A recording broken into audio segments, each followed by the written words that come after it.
Public hearings for this bill. This is our first public hearing. For this hearing, each person will have 2 minutes to speak. Scott will use the timer, which is now fixed. And Representative Marnie Feltus will raise her hand to let you know when you have 10 seconds left. You can also see it on the screen, but we're just going to have one other little visual to let you know. Senator Perchlik will call the names of who is up immediately and who is on deck. If you're testifying on Zoom today, you will automatically be muted. When it is your turn, Autumn will promote you. Please accept the promotion, unmute yourself, and be sure your video is on so we don't have technical delays. If this is your first public hearing, please note that our job as legislators is simply to listen to your testimony. We will not be asking questions during the hearing. And finally, if your time is up and you have more you'd like us to know, please feel free to submit written testimony. You can also submit your verbal testimony as well. The email link was in the confirmation email you were sent, or you can submit it directly to Autumn Crabtree, who's my committee assistant in House Appropriations. The committee will be reading all written testimony. So we thank you for coming today, and we'll get on with the show. All right. So online is first Karen Sita, and on deck is Deanna Jones.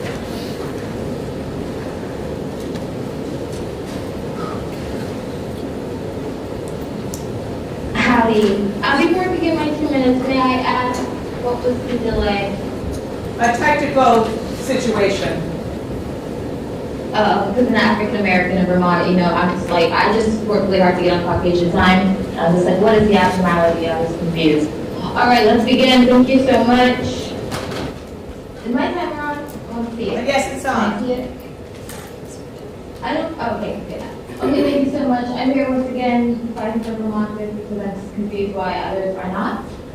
There's various reasons. They always try to find ways to say that I'm a mercurial young girl, but I'm not. I'm just a U.S. citizen, which is a great position to be. I'm once again trying to warn the state on their really best interest to be nice to me in various ways because, the flood came in Montpelier and most people ask me, how can you run affected? I can't be affected because I'm constantly prophetically telling the state their best interest. And if they choose to not listen to me and a flood comes, that is not of my era.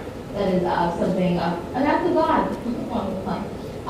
And the reason why I'm obviously not on camera because I always talk about my beauty, especially in federal court and state court, and no one counters it. So therefore, I think it's a great legal argument, and no one challenges me. So I come here using my beauty often, especially my beauty that we're supposed to protect, that the state song talks about. We are destroying our beauty all the time, and I just don't understand what's going on. It's winter time, the winter uglies is here, and we have to really fight. It's a real fight out here. I'm also here to let people know that there's a couple of things, I'm going to talk to the government itself because we're both Republicans, and we both know that it's our best interest to be kind to our president. No matter our interest, he is that guy, and he and his wife is clearly that girl.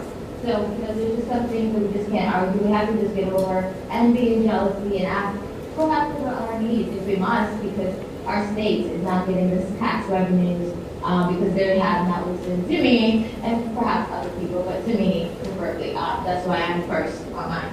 So once again, I will continue to be that girl. I will continue to speak. Next time I'll show up looking fabulous, but we are clearly the fight. Well, cute. Thank you. Good. Next, Deanna Jones, also online, and Michelle Fay is on deck.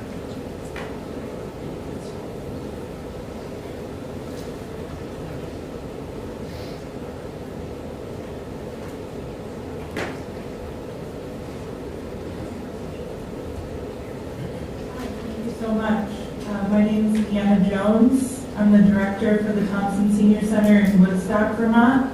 I'm the president of the Vermont Association of Senior Centers and Meal Providers, and I'm here to represent the collective voice of our senior centers across the state and the thousands of older Vermonters that we collectively serve with meals, transportation, exercise, social opportunities, aging at home, referral services, and much more. I'm here to tell you that we, your community-based service providers, are doing more with less than ever before, and many of us are struggling to keep up with demand. With the growth in our aging demographic, Combined with their personal expenses, we see many more older adults each month, and thousands of Vermonters rely on our meals as their main meal of the day. In Woodstock alone, we're seeing 20 new people through the doors every single month, and even in an area where we often hear that there isn't as much need, we deliver 25 bags of Veggie Van Go produce this week, which we do every month. Look around the state and you'll see this is happening over and over. In Lamoille County yesterday, they packed grocery bags at the Johnson Food Shelf, which they do every month to deliver to homebound recipients. While we were grateful that there was state and Medicaid funding that was added to help fund Meals on Wheels in 2025, it amounted to about 60 cents per meal. And while that may seem like a lot, it has not kept up with the growth in costs and staffing. Things like fresh fruit that are necessary to meet dietary requirements are $5 and $6 more a pound. And with the caps that are in effect, will be effectively reduced to less funding than we were even prior to that increase. We receive no other direct state or federal funding for meals and other services other than this per meal amount, and we have to fill in the gaps ourselves. Thank you for your the time. opportunity. Please submit the rest of your testimony. Thank you very much. So up next here, Michelle Fay, and then on deck, Becca Warren.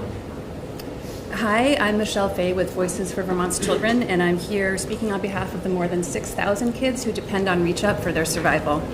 Reach Up isn't automatically adjusted for inflation each year, so rather than acting as a safety net, increasingly it's become a sinkhole.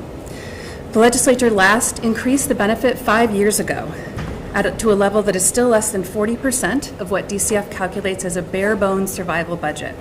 Costs continue to rise, and the impacts of federal policy decisions are landing hardest on people in poverty. Families with low income spend a higher share of their resources on essentials like food, housing, clothing, transportation, and utilities than families with higher incomes.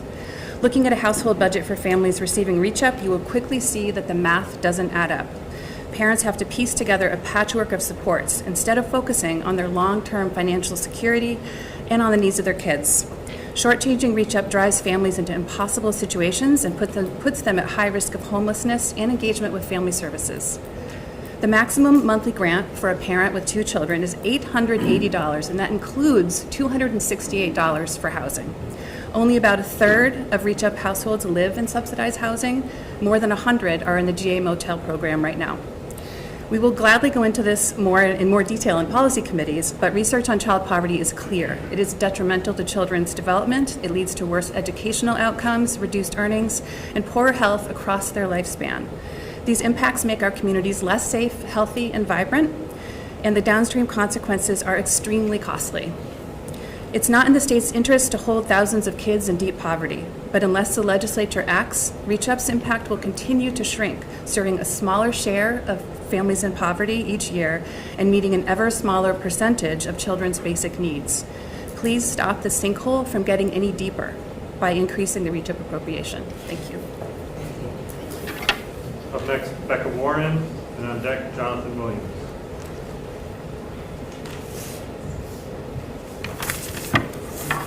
Good afternoon, I'm Becca Warren. I manage the Vermont Food Security Roadmap Coalition, and I live in Heartland.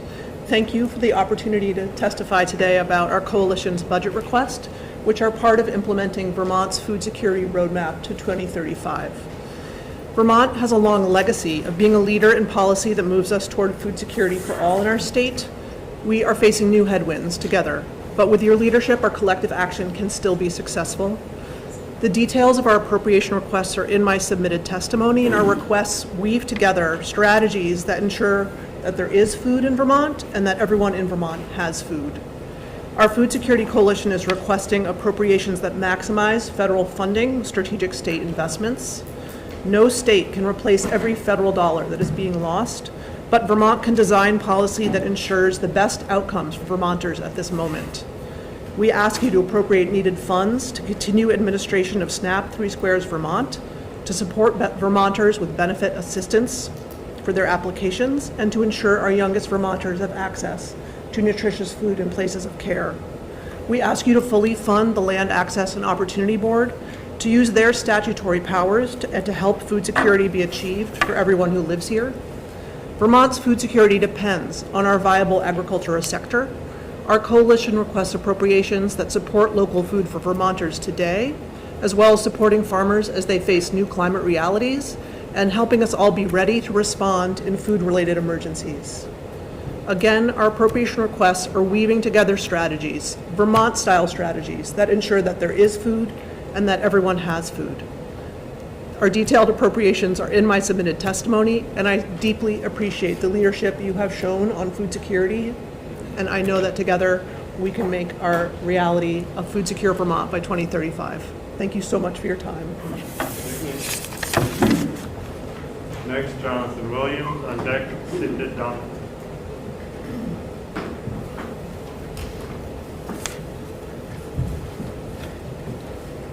Good afternoon, representatives and senators. My name is Jonathan Williams. I am the executive director of Prevent Child Abuse Vermont. It is Prevent Child Abuse Vermont's 50th anniversary this year. Last year, we served 11,145 individuals with Vermont programming. That includes 3,451 children and more than 7,000 adults. Programming is designed to prevent abuse and to support families. In Vermont, since PCAVT has received state funding, there has been a 72% decrease in child sexual abuse victims since 1992. Vermont state funding correlates to that time. Preventing 100 incidents of sexual abuse per year saves the state of Vermont $500,000. A 2025 study from Johns Hopkins showed that in 7 Vermont counties, providing 2 adult prevention trainings correlated to a decrease of 1 substantiated case of sexual abuse. Prevent Child Abuse Vermont is facing a 50% proposed cut in our base appropriation funding. This is funding that has not seen an increase since I was 10. We are facing a proposed cut of $193,000 for FY27. This represents 1/5 of our revenues. We ask that our base funding remain level funded. Cuts will mean approximately a 30% reduction in our programming, which means 2,000 fewer Vermont adults and 1,000 plus fewer Vermont children served. In my written testimony that I will provide to your committee assistants, I believe I've identified sources of funding in the FY27 budget that could mitigate these cuts. I sincerely appreciate your time. I know your job is difficult. Thank you very much. Okay, up next, Cindy Johnson. And on deck, Allison Lamont. Hi, I work in the elder care department at Rutland Mental Health, providing care to homebound seniors throughout Rutland County. And I'm here to advocate for more funding for the program because it's underfunded and has been since its inception. We've lost so much money that several counties no longer have an elder care program. The reason why this program, in my opinion, besides the human cost, which, I mean, we're basically working with people who are overlooked, isolated, and have very few supports. It is very, very expensive to ignore the mental health of people. We know that mental health problems can lead to physical problems. Depression alone is known to cause diabetes, heart attacks, and stroke. One heart attack can cost easily $250,000 if you have to have surgery afterwards. Mental health treatment is actually cheap compared to medical treatment. We don't run expensive tests. We don't usually employ expensive techniques or strategies. It's very cheap. This program saves the state of Vermont a tremendous amount of money. Very few of the people that I've served have ever entered a skilled nursing facility other than for rehabs after falls or something. People who work with me don't. They just do not overutilize the emergency room. In fact, if the emergency room feels someone's overutilizing it, they will send them to me if they're seniors. And literally, seriously, after one visit, it usually stops. When people are listened to and cared about, then they work harder at their own well-being. So we prevent falls, we keep people connected. We learned during COVID that people who are in isolation can develop dementias within 4 to 6 months. So we are definitely improving brain health, and I really feel that this program needs to get back to statewide, and in order to do that, we're going to need more funding. Thank you. Thank you. Next up, Allison Lamagna. Hopefully I got that name right. Lamagna. Lamagna, Yes. okay. And then on deck is Kate Bryan. Good afternoon. I'm Allison Lamagna, Executive Director of Vermont 211. I'm here today because the governor's proposed FY27 budget reduces Vermont 211's funding by $332,000. We are requesting that the legislature sustains level funding for Vermont 211 at $1.6 million in FY27, consistent with FY26. Vermont 211 is the front door to Vermont's health and human services system, providing confidential, non-judgmental support and accurate, up-to-date information on resources statewide. Vermonters call 211 in times of need, whether it's threats to staff benefits, extreme weather, natural disasters, or policy changes. And demand continues to rise as federal shifts and funding cuts impact our communities. As families, state agencies, and service providers face increased strain, the state relies on Vermont 211's critical infrastructure to meet demand and adapt quickly. Vermont 211 helps people navigate complex systems to help find the help that they need, and at the same time reduces pressure on community organizations, town offices, and emergency services. Call volume continues to grow at Vermont 211 year over year. In 2025, we handled more than 61,000 contacts from Vermonters across the state, with our peak demand time being between 4 p.m. and 10 p.m. We operate 7 days a week, including weekends and holidays, and our online database is available 24/7. Adequate staffing during our peak hours is essential to connect callers to services. We recognize this is a challenging funding cycle and therefore are requesting level funding, not an increase. The proposed cuts would directly jeopardize our ability to support the state's emergency housing response, activate during disasters, and respond to anticipated changes to services, and will also threaten our ability to maintain adequate staffing levels. Please support level funding of $1.6 million for Vermont 211. Thank you so much for your time. Six, Kate Bryan, who I think is online. And then on deck is Claire. Yes, thank you for the opportunity to testify today. My name is Kate Bryan, and I serve as the Director of Development and Community Relations at Battenkill Valley Health Center, Bennington County's federally qualified health center. I'm also honored to be the site coordinator for Arlington's monthly Veggie Van Gogh events supported by the Vermont Food Bank. In this role, I work directly with families, seniors, and working adults who rely on programs like this to put food on their tables. I see firsthand how essential this support is and how urgently it is needed right now.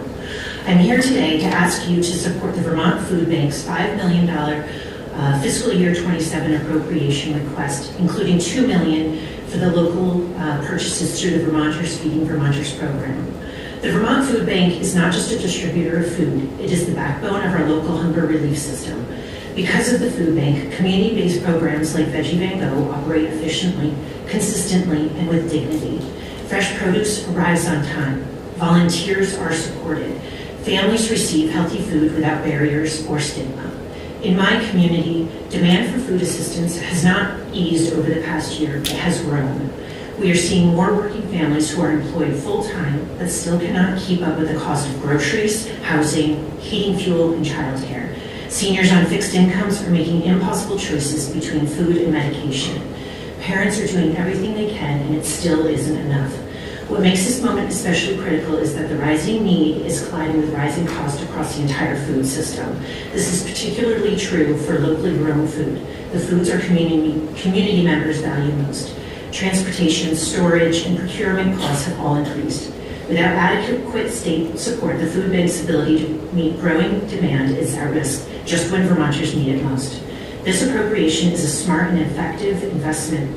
These funds are leveraged efficiently, support local farms and Vermont agricultural economy, and reach every county in the state through trusted community partners. It is one of the most immediate and tangible ways the legislature can support the health, dignity, and ability of Vermonters while strengthening our local food system. Thank you. Thank you for your time.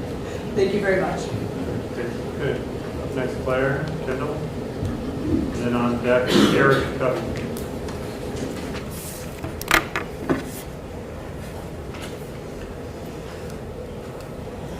Good afternoon. Thank you for the opportunity to testify before your committees today. My name is Claire Kendall, Executive Director of the Family Center of Washington County in Montpelier, and my testimony today is on behalf of the Vermont Parent-Child Center Network. The PCCN budget request is for an increase to our integrated grant appropriation by $1.88 million for Vermont's 15 parent-child centers. The 15 parent-child centers located across the state are service hubs for families with young children, an actual place in the local community where families are always welcome and can get the supports they need, regardless of income or family circumstances. Families are coming to our PCCs with more complex needs that include economic challenges, mental health issues, substance use, housing instability, in addition to supports they need raising their children. Losing Medicaid and SNAP is devastating for families. Helping people apply for benefits is a critical role that PCCs play now, and we want to play more of a role. These federal programs bring critical safety net funding to the state of Vermont, and it supports families most in need. PCC staff trained in benefit navigation are able to help families apply for Medicaid and SNAP. The Family Center has 3 staff trained as Vermont Medicaid assisters through Vermont Health Connect. We have direct experience in helping families we work with apply for Medicaid. One family was currently homeless in our Family Supportive Housing program, and they did not have a regular address, so mail got lost and they lost Medicaid. We were able to help the father reapply, including support in getting all the required documentation together. We are supporting a family who has New Hampshire Medicaid, and we're helping them get their Vermont Medicaid in place. We successfully helped someone who lost employer insurance, and we have helped them apply for Medicaid. Those are just 3 examples of ways we're helping families directly in our communities keep their benefits. So thank you for the opportunity to testify before your committees today, and good luck. Thanks. Up next, Eric Covey, and on deck, John Sales.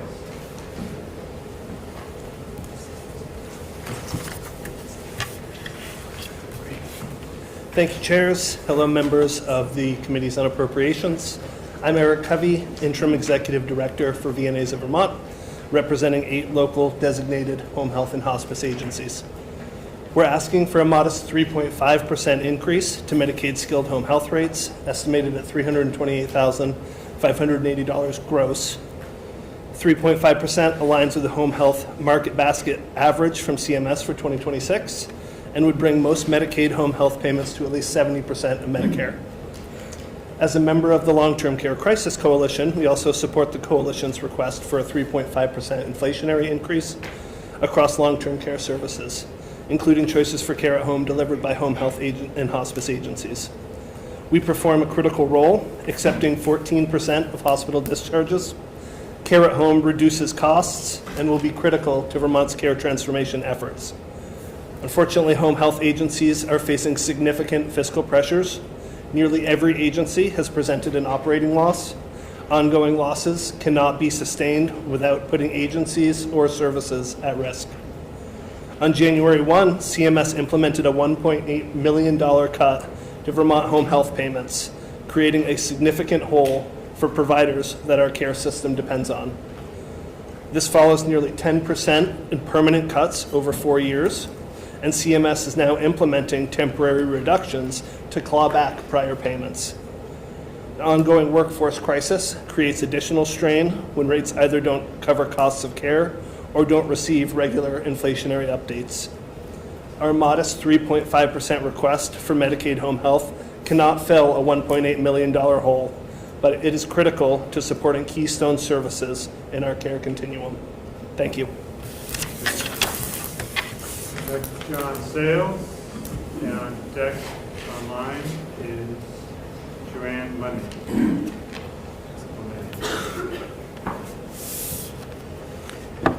Good afternoon. My name is John Sales. I am CEO of the Vermont Food Bank, and I live in Montpelier. When the state of Vermont steps into leadership for food security, our collective action will be successful. Vermont Food Bank is seeking a total of $5 billion in FY27 for 3 purposes. $2 million to fully fund the Vermonters Feeding Vermonters grant program at the Agency of Agriculture, Food and Markets. $2 million to fund food and services going directly to local food shelves in all of your communities and meal sites across the state.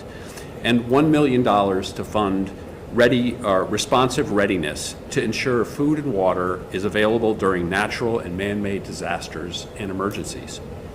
Vermonters Feeding Vermonters uses state grant funds to purchase Vermont-grown and raised foods that are distributed through food shelves and meal sites and in Vermont Food Bank direct distribution programs like Veggie Van Go, which you've heard about.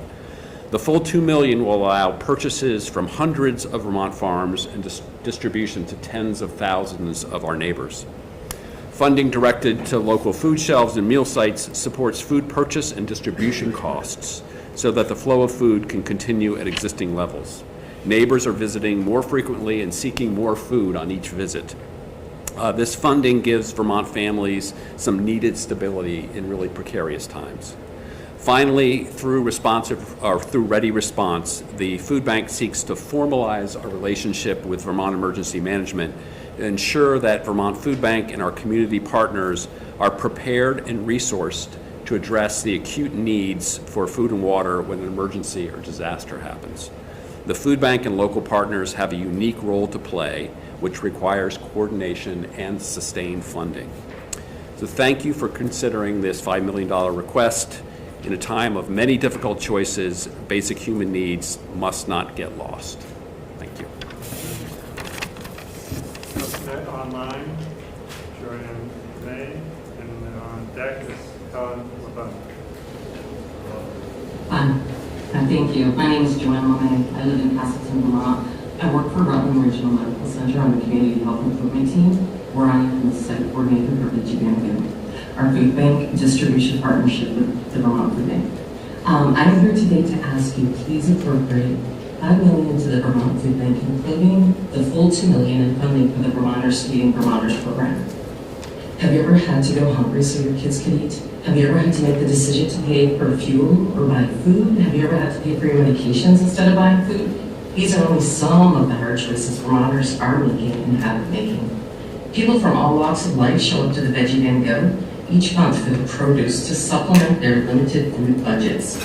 When one arrives for the first time, they are nervous, mortified, humbled, and then relieved when they realize it was an easier process than they feared, and grateful for the non-judgmental and friendly way they were treated while getting their produce. We have people who come not to pick up for themselves, to pick up shares for their neighbors, their friends, their families. People show up because they count on fresh produce to supplement their groceries until the next paycheck. And they get even excited when they see the fresh local Vermont produce to take home. People often share with me their appreciation and gratitude because without this, they would go hungry. Without Veggie Van Go, they could not afford food from our local farms. One group of 3 elderly ladies shared that they take their produce to their separate apartments, create dishes, and share the dishes not only with each other, but others in their neighborhood. Not only are they keeping themselves fed, but they are helping us do our jobs by keeping neighbors who can't make it to the food distributions fed. Please, to keep our neighbors fed, I would say $5 million to the Vermont Food Bank is priceless, so please appropriate $5 million to the Vermont Food Bank, including the full $2 million in funding for the Vermonters Feeding Vermonters program. Thank you for your time. Thank you. Thank you. Up next, Helen Lovin, and then on deck online is Justin Rich. Thank you. My name's Helen Laban, and I am speaking on behalf, today I'm speaking on behalf of the Long-Term Care Crisis Coalition. That's a partnership of 8 organizations representing more than 200 service providers who are engaged in different aspects of long-term care in Vermont. Long-term care services support our family members, friends, and neighbors with basic activities of daily living, such as dressing or bathing. Support can be offered in an individual's home or at facilities in their community. Coalition members serve thousands of Vermonters every day. Age is the primary predictor of whether these services will be needed in a given year. And Vermont's population is aging quickly. The Department of Labor projects the population of people 65 years old and older will increase by 45% by 2030. And if we focus just on the 75 and older population, which is most of who our members are serving, that number goes up to 80%. So that's an 80% increase by 2030. 2030 is 4 years from now. And our coalition is concerned that the governor's proposed budget reduces capacity in long-term care services at the precise moment when we need to expand that capacity. We understand the constraints of this budget year, but at the very least, we cannot go backwards. We have submitted written testimony outlining a modest, as Eric said, modest, it really is modest, request to preserve budgets for the elder care program, the day health and rehab services, enhanced residential care, Tier 1, and the area agencies on aging. And we are also asking for an inflationary increase of 3.5% to the home and community-based services rates. And that amount is reached using the Centers for Medicare and Medicaid Services data, so it represents only what's needed to keep pace with increasing costs.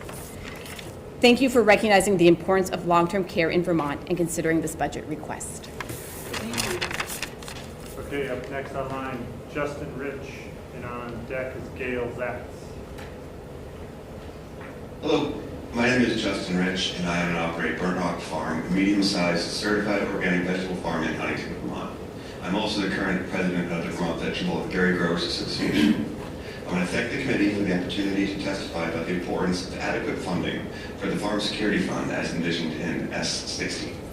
I'm asking the committee to please appropriate $15.6 million in fiscal year 2027 for the Farm and Forestry Operations Security Special Fund. In an increasingly unstable climate, disaster aid like this is critical to help maintain the viability of our working lands businesses. We farm fields along and above the Huntington River, most of which rarely see floodwater. On July 10, 2024, Hurricane Beryl dropped 5.5 inches of water in 7 hours in our valley, and we experienced catastrophic flooding, unlike any since at least 1938. As a result, we lost hundreds of thousands of dollars of crops and had many acres of fertile farmland destroyed by the rushing waters.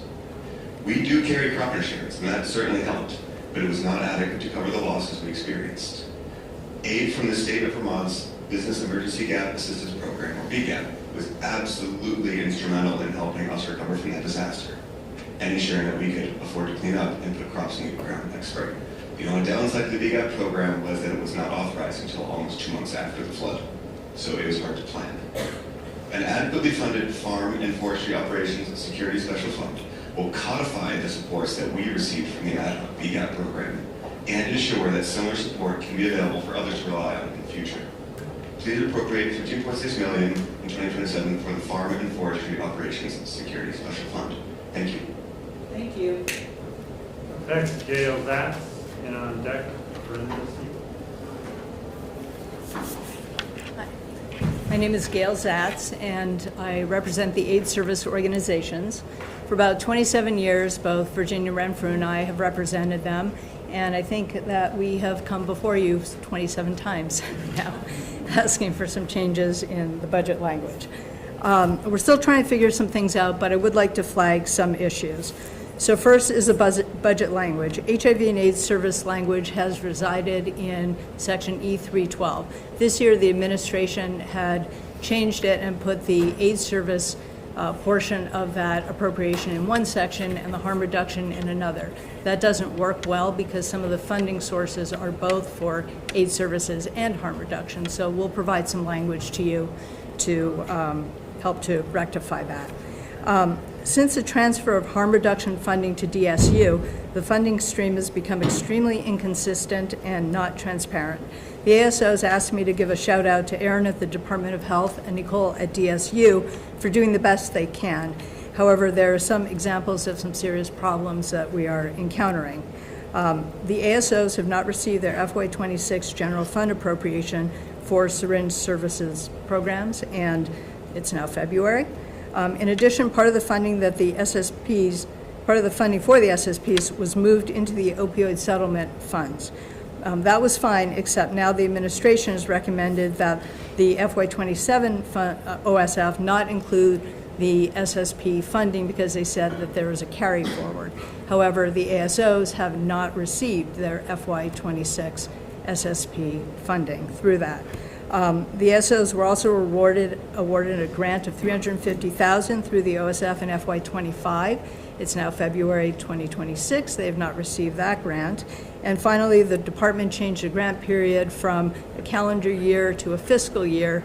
That left a 6-month gap. They were supposed to provide extra funding for that, and that has not occurred yet. So I just want to thank you so much for the support you've given us in the past. Thank you very much. We have next Brenda Siegel, and on deck online, Tamara Hodge.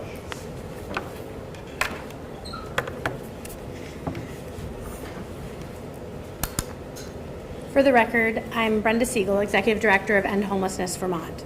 We are requesting $611,625 in the budget adjustment for disability-focused case management and concrete supports. End Homelessness Vermont provides trauma-informed services to people experiencing homelessness with significant disabilities or medical complexities. We are the only organization in Vermont providing this specialized service. Over the last several years, large numbers of medically complex Vermonters and people with disabilities were exited from GA emergency housing, their only access to shelter. Let me share with you what success looks like, though. Our client, Darren, in Rutland, has MS. For years, he was removed from hotels because his wheelchair could not fit through doors. He ended up outside multiple times, unable to eat and perform basic functions, and one time was found frozen. Almost frozen. We eventually found a hotel that would build a ramp and retrofit a room. With stability, we were able to surround him with the right supports and in-home care. We have worked with him since 2023. In August, he finally made it into permanent housing. In the last 14 months, we have supported 80 people with complex needs into permanent housing, with only 2 returning to homelessness and 1 already rehoused, a 97.5% retention rate. In 2025, we answered over 3,000 hotline calls, appeared before the Human Services Board more than 250 times in fair hearings, and provided ongoing support for hundreds of Vermonters. This $611,625 will provide disability-focused case management, technical assistance, and the concrete supports that prevent catastrophic outcomes. In order to sustain our current services, we need this funding. Without this funding, Vermont's most vulnerable residents would lose critical support. We've been successful on a shoestring. Imagine what we could do if we had the budget that others do. I ask this committee to support this request. Thank you. Up next, Tamara Hodge online, and on deck, Karen Tronsgaard-Scott.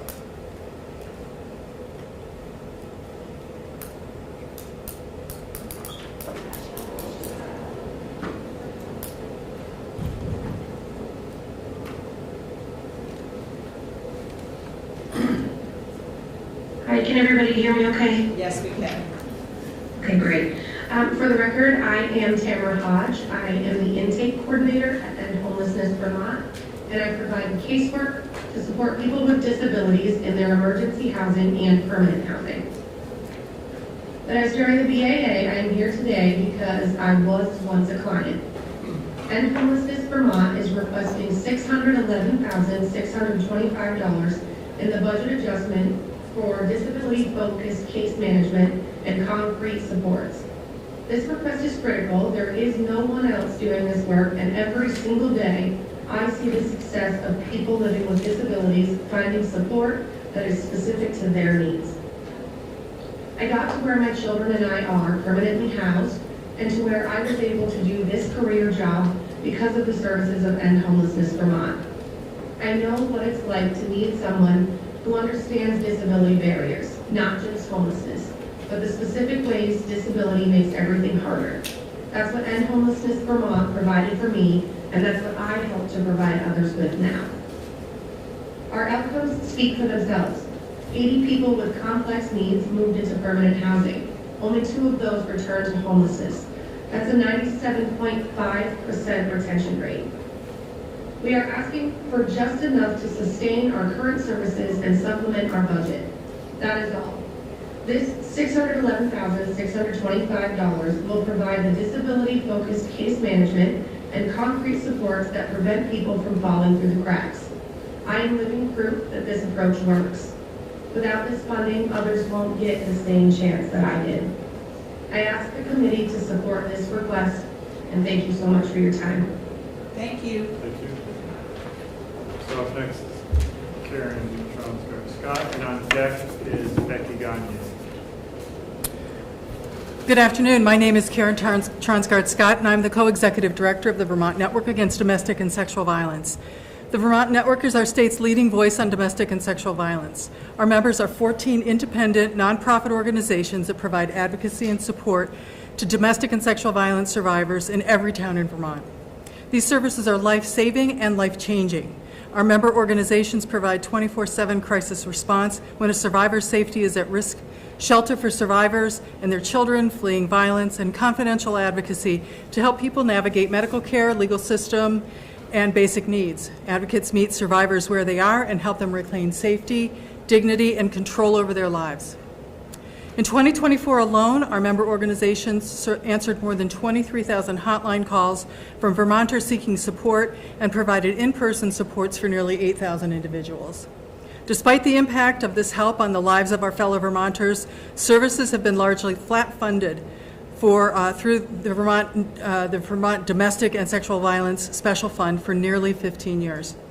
The fund has experienced a deficit in almost every fiscal year since FY15, requiring one-time appropriations to prevent cuts.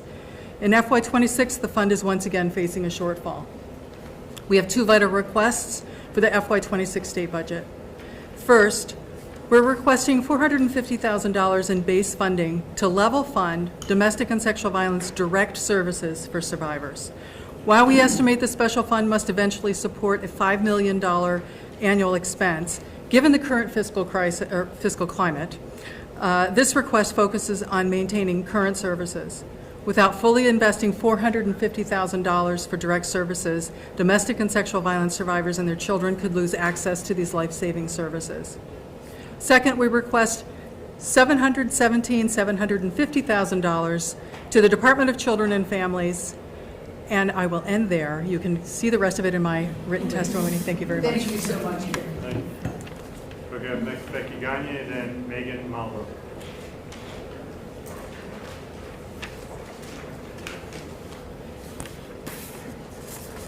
Good afternoon. My name is Becky Gagne. I'm the Executive Director at the Clarina Howard Nichols Center. For 45 years, Clarina has been a trusted, community-based resource for survivors of domestic and sexual violence in Lamoille County. I'm here today in strong support of a $450,000 appropriation to fill the deficit in Vermont's Domestic and Sexual Violence Special Fund and preserve life-saving services for survivors. At Clarina, we are a dedicated team of 8 staff and 5 volunteer hotline advocates. Last year alone, Clarina served 403 individuals, including responding to 1,114 hotline calls and providing emergency shelter for 56 individuals, 35 adults and 21 children. Our team remains deeply committed to our mission and the survivors we serve, yet each year we're asked to do more with less. In FY26, Clarina received $30,321 through the Domestic and Sexual Violence Fund. While modest, these funds are critical. They allow us to continue to offer high-quality, trauma-informed services at no cost to survivors in Lamoille County. These services include emergency shelter, a 24-hour hotline, legal advocacy, housing navigation, medical accompaniment, and sexual assault response, and so much more. The stark reality is that we cannot sustain these services if the domestic and sexual violence funds are reduced. A reduction in funding would require our organization to reduce staffing. This would impact services as our team already works tirelessly, nights, weekends, on call, whenever needed. What would the impact be? Longer response times, reduced legal advocacy, maybe a waiting list. We have never turned anyone away. Please consider a $450,000 appropriation to the Vermont Domestic and Sexual Violence Fund to ensure survivors can access support when they need it most. Thank you for this opportunity to speak to you today and for your consideration. Thank you. Next is Megan Malvo. Oh yeah, it's online. If I said the name right. And then on deck is David Keck.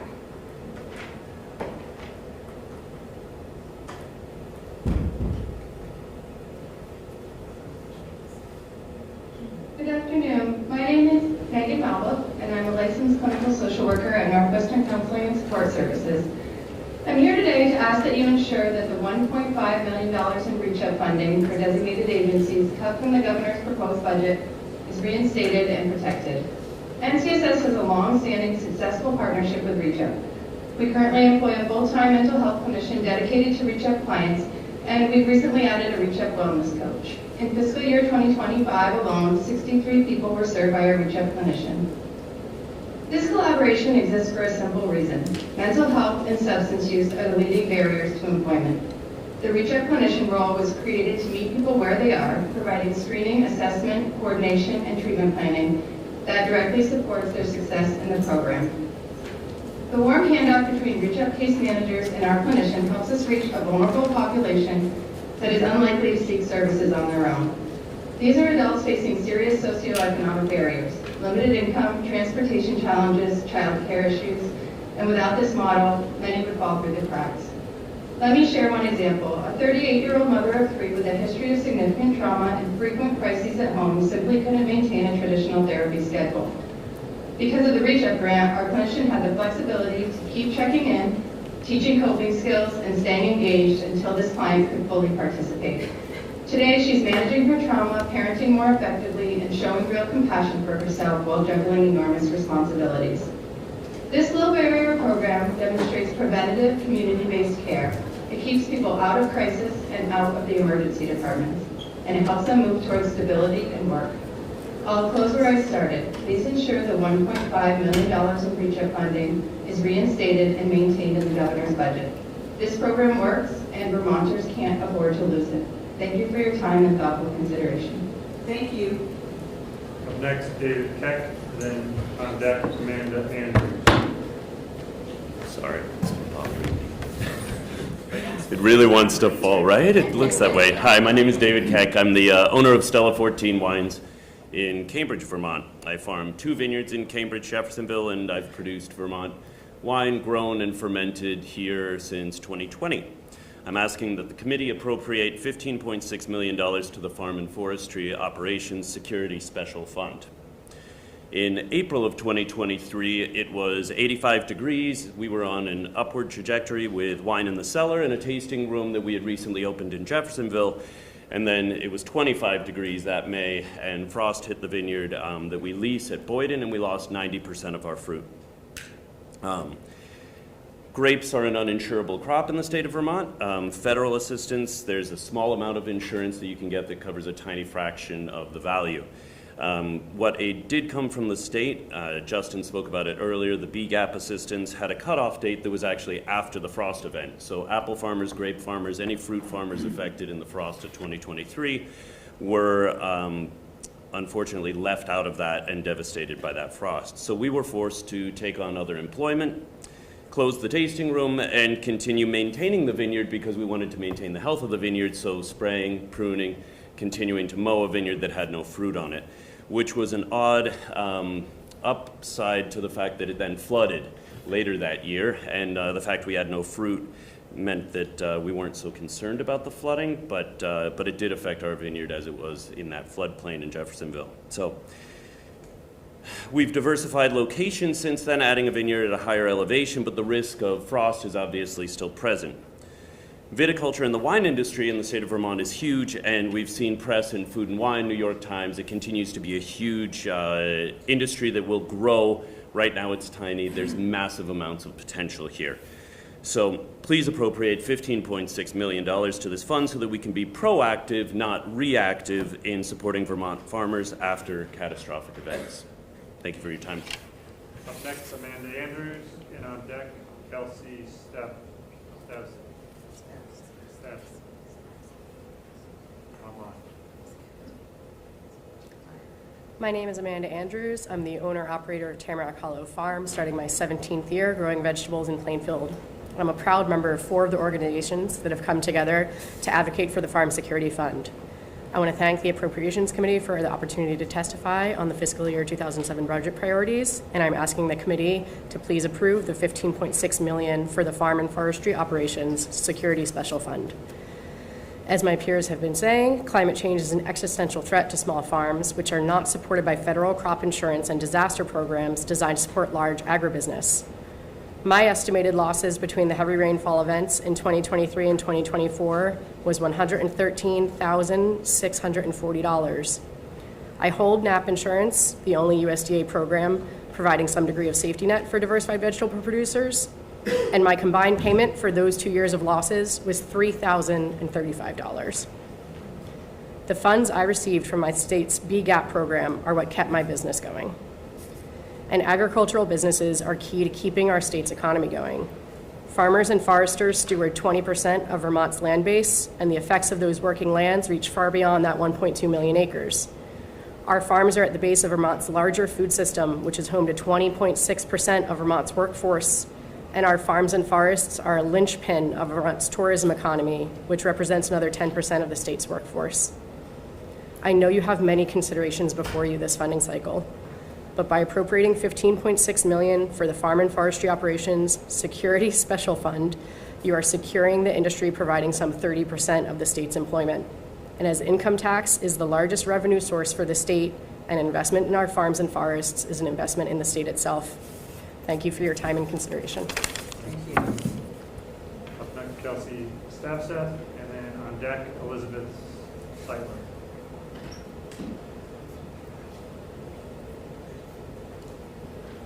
Kelsey's online.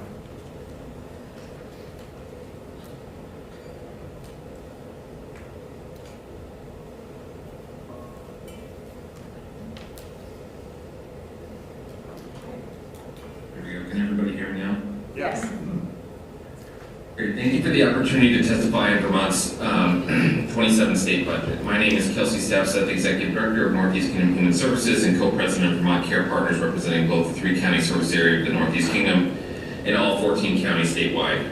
We're requesting a 3.5% increase to the fiscal year 27 budgets for designated and specialized service agencies. This investment provides stability, addresses healthcare costs, workforce issues, reduces reliance on less effective and expensive care, enables the DA-SSA system to fulfill its statutory mission of serving Vermont's most vulnerable citizens across the lifespan. Designated agencies like NKTES are essential healthcare infrastructure, delivering affordable care where people live and fulfilling the state's obligations through our contracts with the Departments of Mental Health, Department of Health, and Department of Aging and Independent Living. Specifically for the Northeast Kingdom, we opened the front porch for Vermont's first 24/7 co-current urgent care center, reducing ER visits. We drove over 1 million miles last year, connecting people in the rural as part of the states to needed appointments in their jobs. We launched an intensive school-based program, keeping kids in their community instead of costly out-of-district placements. We're a critical partner to law enforcement, first responders, and hospitals. We're excellent stewards of public resources, investing in technology data systems that maximize every dollar towards community needs, allowing us to transparently share our impact and how scarce taxpayer dollars are being used to improve the health of Vermonters.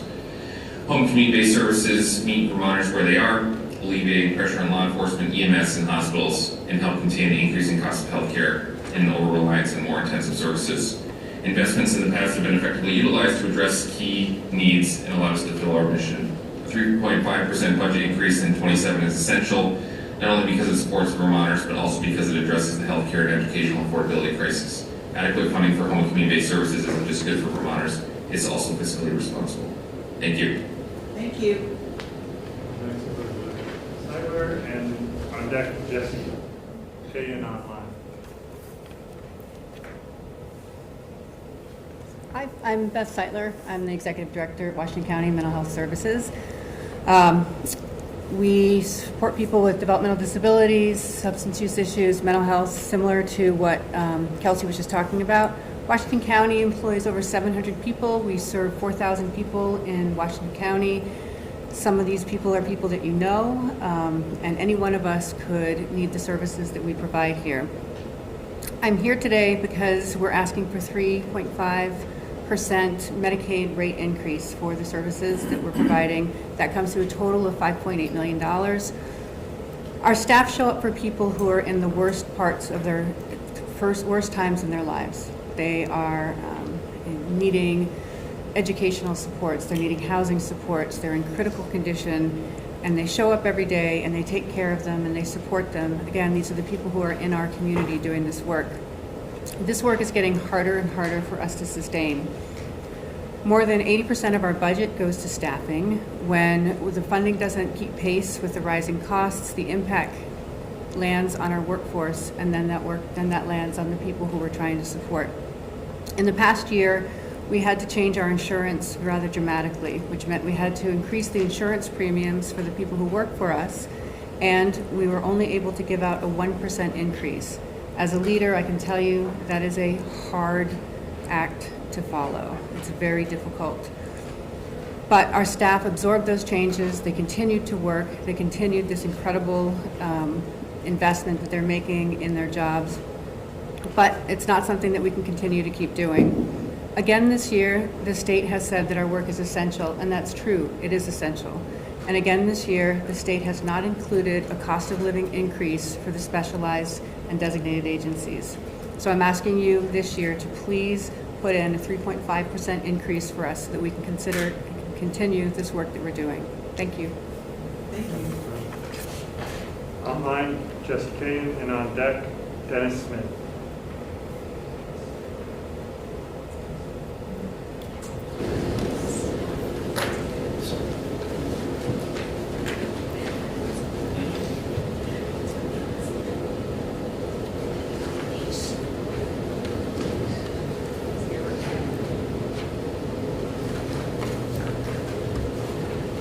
Hello, thank you so much for the opportunity to be part of this process today. My name is Jesse Cahan. I live in Brattleboro, and I'm a co-owner of Wild Carrot Farm. I'd like to urge you to appropriate $500,000 for local food security programs like Crop Cash Plus, and the Farm Share program. Our farm and the community of customers that we serve have benefited from these programs for over 13 years. The Farm Share and Crop Cash programs have allowed hundreds of low-income Vermonters to participate in our CSA and shop at our farm stand who would not have been able to do so otherwise. Each year, our farm has leveraged more than double the state funding through private fundraising and cost shares. More than any other state program, this appropriation has a real impact on our farm's financial viability and our ability to further food security in our community. The state of Vermont can make policy choices that will ensure food security for everyone who lives here, while ensuring our farmers can profit from growing the food we all need. Please support a $500,000 appropriation for local food security programs like Crop Cash Plus, and Farm Share. Thank you. Thank you. Lee Smith, and on deck, Gabby Boyce. Hi, good afternoon, everybody. It's good to see some of you. I want to thank you for having me. My name is Denise Smith, and I'm the Executive Director of the Vermont Council on Rural Development. The Council is an organization that's been around for 30 years, and we work with rural communities throughout the state. Today, I'm here representing two investments that I'd love this body to consider. The first is a request for further investment in our working lands of $5 million. And the second is to continue investment in our rural communities and support a rural technical assistance capacity grant of $500,000. Forestry and agriculture are the foundation of the Vermont economy, which we've heard from many people today. And while we have funding to support the Working Lands Enterprise Initiative, we see a need to increase investment in that program as it is necessary to continue to grow and foster the backbone of our economy in rural Vermont. The working lands in Vermont support our clean water and our clean air, provide jobs in rural areas, provide outdoor recreation, and the views we cherish that support our physical and our mental health. And they are the foundation of our food systems. This program is currently funded at $1 million in the governor's budget, and we're asking for $500,000 as an increase in base, and then $3.5 million in one-time funding this year. I'm also here on account of requesting a one-time funding to support rural technical assistance to communities. This past year, I served on the steering committee for the Vermont Evaluation on Rural Technical Assistance. We're making our rounds right now in many committees, if you want to hear us present on that, that research how the state and partners delivered technical assistance to rural communities. And what partners are asking, what rural communities are asking for is simplified process, navigation services, patient and flexible funding, and support across all phases of project development. This small one-time funding is going to help us continue that work. Thank you so much for having me. It was great to see you all. See you soon. Up next, Gabby Boyson. On deck, Margaret Walsh.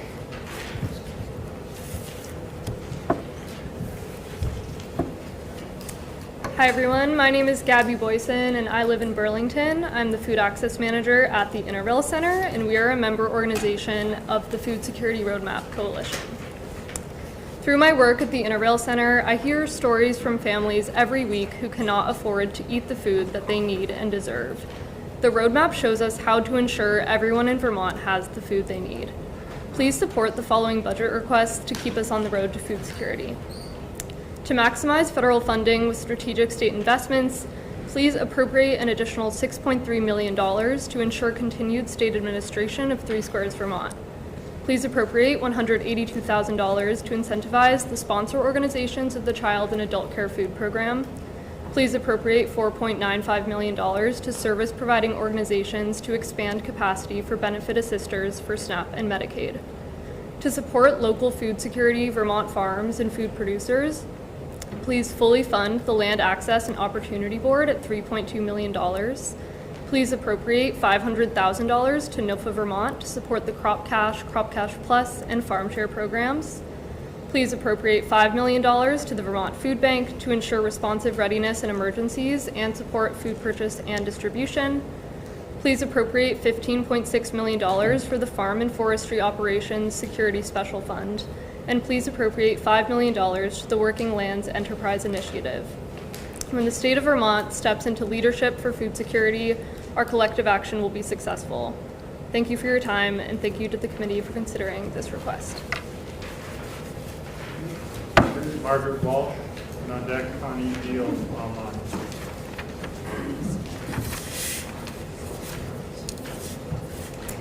Good afternoon.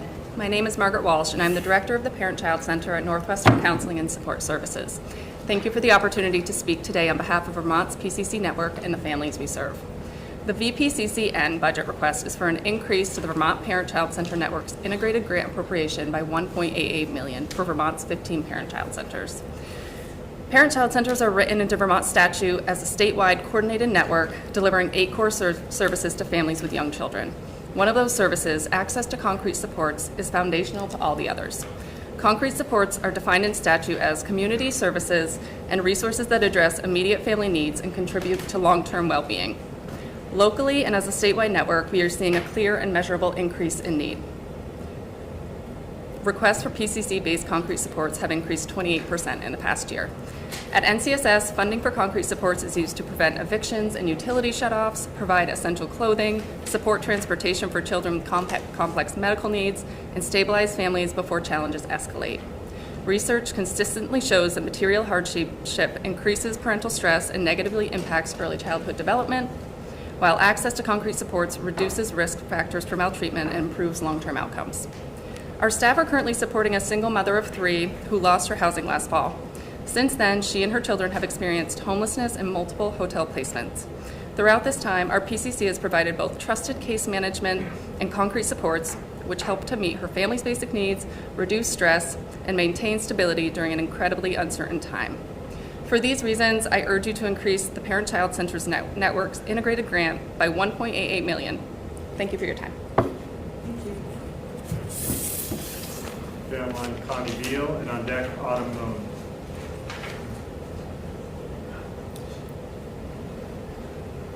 Good afternoon. My name is Connie Beal. I live in St. Albans, work full-time, and a single parent of 2 young children.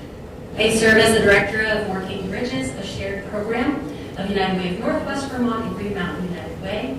We partner with more than 30 workplaces across northern Vermont in manufacturing, healthcare, childcare, and higher education settings to help employees stay employed and achieve economic stability. Our signature strategy, on-site and confidential resource coordination, is both worker support and a business solution. Employers invest in this model because they see results, reduced absenteeism, lower turnover, and a more stable workforce. Thank you for the opportunity to speak in support of funding the Benefit Assister proposal. This investment would equip trusted community organizations to help eligible Vermonters maintain access to 3 Squares Vermont and Medicaid, benefits that directly strengthen Vermont's workforce and support Vermont's employers. The organizations in this proposal are prepared to meet increased documentation and renewal needs, helping eligible Vermonters stay connected to 3 Squares Vermont and Medicaid. Funding Assisters is a strategic, cost-effective approach that strengthens families. When employees lose access to 3 Squares Vermont, employers feel the impact immediately. Food shelves experience greater demand, while businesses lose workers who are forced to prioritize food or health over work. In an already strained labor market, this instability worsens workforce shortages. We see this every day when workers skip meals, cut grocery budgets, or delay medical care. They experience more crises, more stress, and more missed work. I hope you will fully fund the Benefit Assister proposal as a key strategy in this moment for strengthening our workforce and advancing economic prosperity for all Vermonters. Thank you for your service and your leadership. Thank you. Up next, Autumn Moen, and then on deck, Mary Menton. Hello, my name is Autumn Moen, and I live in Burlington, and I'm the Legislative Policy Lead at Hunger Free Vermont. Thank you for the opportunity to testify today in support of our appropriation request for $182,000 for the sponsor organizations of the Child and Adult Care Food Program, also known as the CACFP. The CACFP is the most equitable way to provide nutritious meals and snacks in early child care settings because it makes sure that children receive the same developmentally appropriate nutrition. In order to participate in the CACFP, family child care homes must have a sponsoring organization. And so this means that without sponsoring organizations, family child care homes can't participate in the program at all, and the children that are in their care may not be able to access developmentally appropriate nutrition, meals, and snacks that they receive in their care. In recent years, we've seen a decrease in the number of CACFP sponsor organizations. Right now, we only have 3 for the entire state of Vermont. So that's Capstone Community Action, Brock Community Action, and Winston Prouty Center for Child and Family Development. Now, these 3 sponsor organizations cover the entire state, which consists of a large administrative burden to geographically cover the entire state and do 3 site visits every year. The federal administrative payments for CACFP do not adequately cover the administrative costs of running this program. In fiscal year 2026, the legislature appropriated $150,000 to support these sponsor organizations. And what we've seen is that all 3 were able to stay on and continue doing this really important work as sponsors of the CACFP. And we've even had a 4th organization reach out with interest in joining as a sponsor organization of this program. And so with this continued investment into the sponsors of the CACFP, we can expand the CACFP for family child care homes, getting even more nutritious meals and snacks to Vermont kids. Thank you all. Thank you. Thanks, Mary Mackey, and then on deck, Tanya Mason.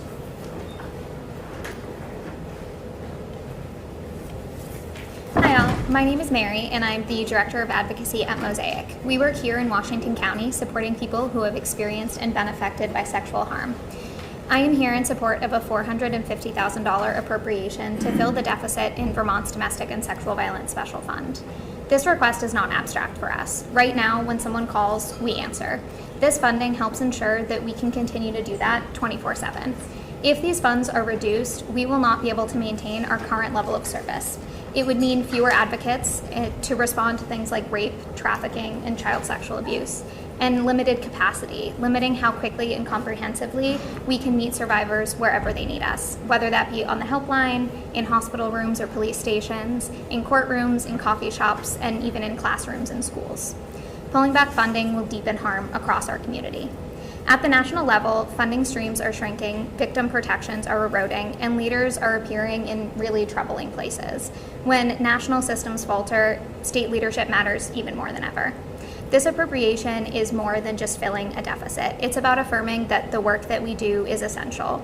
It's about investing in our organizations at a level that allows us to serve survivors well. Level funding is not the same as adequate funding, but it would maintain our current capacity. We cannot sustain these essential services on commitment alone. We need resources that match that responsibility. Vermont has long said that we value safety, dignity, and accountability, and this appropriation is a chance to demonstrate that those values are real. At a time of very public reckoning about power and harm, we don't always like to admit it, but a budget is a values document, and this is a moment to make those values visible. Thank you for your time and your consideration. Tanya Mason, there she is. Good job. And then on deck, Mark Schmall. Good afternoon, chairs and members of the committees. Thank you for the opportunity to testify. My name is Tanya Mason. I am the DS Director at Howard Center, representing the designated and specialized service agencies. I am asking you to support a 3.5% inflationary increase for the DA and SSA system of care. Howard Center delivers required essential community-based services and crisis response for Vermont's health system. Every day, we provide mental health, substance use, and developmental services to people across our region, regardless of complexity, acuity, or ability to pay. Our dedicated staff support through their most vulnerable moments, delivering mandated person-centered services while maintaining community safety and creating meaningful opportunities for growth and independence. More than 80% of our costs are personnel related, which means inflation directly affects our ability to retain staff, maintain essential coverage, and meet our mandated responsibilities safely. As wages, benefits, and operating expenses increase, providers are forced to absorb those costs. When community providers fall behind, the impact shows up elsewhere, in emergency departments, inpatient beds, law enforcement, and other high-cost systems. Families are also directly impacted by an already strained service system. We are currently supporting a young adult with co-occurring mental health and intellectual disability who is aging out of the school system, who requires skilled 24/7 staff to maintain both family and community safety. This young person has experienced significant trauma and expresses both homicidal and suicidal threats. Without stable, well-trained staff, family and community safety are at risk, emergency system uses increase, and this young person's long-term success is jeopardized. An inflationary adjustment supports workforce stability, protects access to essential services, and helps ensure care continues to be delivered in lower-cost, community-based settings. Investing in us means investing in healthier communities with better outcomes. We appreciate your partnership in sustaining these essential services. Thank you.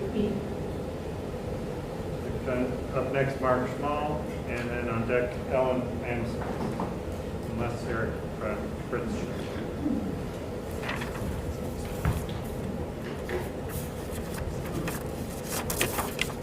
Hi, my name is Mark Schmall. I've worked at Washington County Mental Health Services for the past 39 years. For most of that time, I served as director of the counseling services in what's now known as the Intensive Adult Mental Health Program. For the past 25 years, I've also coordinated our elder care program. I'm here today to ask that the $349,763 proposed for elimination in the FY27 budget be restored. Elder care is essential mental health care for older Vermonters. The elder care program has long been one of the most effective ways to reach older adults who cannot access traditional office-based care. Many of the people we serve are homebound due to medical conditions, mobility limitations, and cognitive decline. Without elder care, they would receive no mental health support at all. Over the years, funding reductions have steadily weakened the program. At its peak, WCMHS had 3 elder care clinicians providing outreach across multiple counties, serving approximately 130 older Vermonters each year. Today, due to funding reductions, the program has been reduced to a single half-time clinician working 20 hours per week with the capacity to serve only 20 to 25 people. At the same time, Vermont's older population is growing. The mental health needs associated with aging, including isolation, depression, grief, and cognitive decline, are increasing. Reducing elder care further will leave vulnerable Vermonters without access to care at a time when they need it most. Elder care allows older Vermonters to remain stable, maintain their dignity, and continue living in their communities. Without it, many will struggle alone, and some will require more intensive and costly care. Some will wind up unhoused or at risk of that outcome, as the elder care program provides stability to assist in this significant area. I respectfully ask you to restore funding for the elder care program, and I thank you for your time and consideration. Thank you. For 39 years. So we're a couple people on here, so we're going down to Ellen Amstutz, and on deck is Nicole Miller. Hi there. Thank you for the opportunity to testify today. My name is Ellen Amstutz. I'm the director of the Vermont Parent-Child Center Network. The network brings together the state's 15 child centers, which are established in statute to work collaboratively to provide 8 core services for families with children under the age of 6. We are requesting a $1.88 million increase in the statewide Parent-Child Center integrated grant so that we can sustain this critical work and respond to the increasing challenges Vermont families are facing. Since our full implementation as a network in 2024, we've made steady progress in establishing shared standards, strengthening our accountability, and aligning our work to meet local needs while achieving statewide impact. I want to just highlight a few of our outcomes for this past year. We've served 22,000 parents in Vermont. That's an increase of over 3,000 parents over the previous year. As economic stability for many Vermont families has become increasingly fragile, PCC's provided 4,220 families with concrete supports. That represents a 28% increase over last year. We have reached 1,707 families through our Welcome Baby supports. That's reaching about 1/3 of all of the babies born in Vermont so that their parents know about the supports available that we can provide. We're continuing to build the parent-child centers as a cornerstone of Vermont's system of care for families and young children. Parent-child centers are key providers of state services, including children's integrated services, licensed child care financial assistance programs, and other state services. Sustaining this role requires stable and adequate investment.